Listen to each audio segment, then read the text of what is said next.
歡迎大家收睇企鵝工房嘅頻道。上一集同大家整完煎釀茄子之後，大家有冇好似我咁剩一啲魚肉呢？呢啲魚肉呢好快過期㗎喎，所以呢我哋盡快用完佢。其實我哋可以好簡單，加啲白菜就可以滾一個魚肉湯㗎喇。今集我哋一齊整一個白菜滾魚肉湯。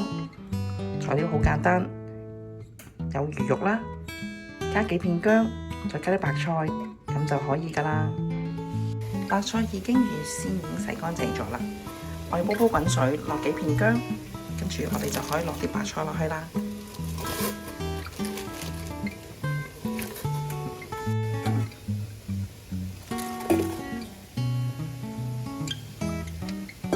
跟住我哋呢就可以冚埋個蓋，煲佢15分鐘，或者直至到啲白菜仔腍晒呢，咁我哋就可以加魚肉啦。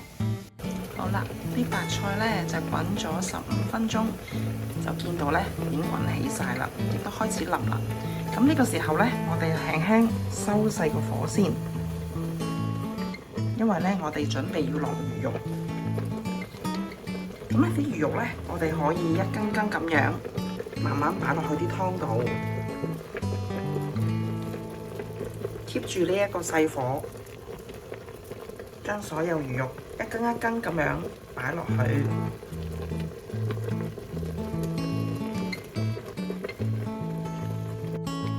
擺晒所有魚肉落去之後呢，咁我哋可以冚返埋個蓋，再滾多佢5分鐘。呢個時候個火呢，可以輕輕較返大少少嘅，我諗中火都夠啦。因為呢啲魚肉預熱之後呢，佢好容易會滾瀉嘅。咁呢個時候呢，我哋需要呢觀察住佢。好啦，大約滾咗5分鐘之後呢，我哋見到啲魚肉呢都已經熟晒啦。咁啊，魚肉呢，我哋唔適宜滾太耐嘅，因為魚肉呢滾太耐嘅話呢，佢會霉晒腍晒呢，咁就會影響個口感。咁呢個時候呢，其實如果中意清淡啲嘅朋友呢，都可以熄火就咁飲噶啦。因為魚肉呢本身已經有調味啦，同埋呢魚本身都有佢嘅鮮味啊，菜都有佢嘅味，咁所以呢就可以唔需要調味嘅。咁但係呢，我就中意比較濃味少少。咁如果都中意濃味嘅朋友呢，都可以好似我咁呢落少少雞粉嘅。咁但係落雞粉之前呢，我哋要收細個火。